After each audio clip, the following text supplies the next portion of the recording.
দুইটা সময় তওবা করে লাভ নাই। একটা হচ্ছে মৌতের যন্ত্রণা শুরু হয়ে গেলে, মৃত্যুর যন্ত্রণা শুরু হয়ে গেলে আগে পা থেকে শুরু হয়ে আস্তে আস্তে গলার দিকে আসে।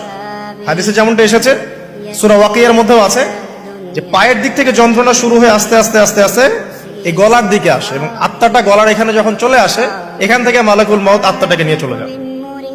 এবং চোখ দিয়ে তাকিয়ে থাকে মানুষ, রুহটা চলে গেলে মানুষ চোখ দিয়ে তাকিয়ে থাকে। দেখবেন এই কারণে মৃত ব্যক্তি তাকিয়ে থাকে, চোখ খোলা থাকে। এবং তখন আসমান থেকে সিঁড়ি নামিয়ে দেওয়া হয়, ওই সিঁড়িতে করে আত্মা চলে যাচ্ছে, ও তাকিয়ে দেখে যে আত্মা চলে যাচ্ছে। এবং মানুষ মারা যাওয়ার পরে চোখ জীবিত থাকে অনেকক্ষণ।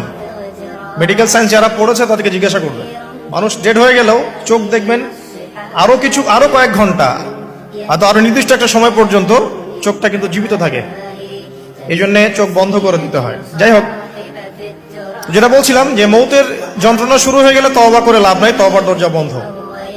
আর পশ্চিম দিক থেকে সূর্য উঠে গেলে তওবা করে লাভ নাই, তওবার দরজা বন্ধ।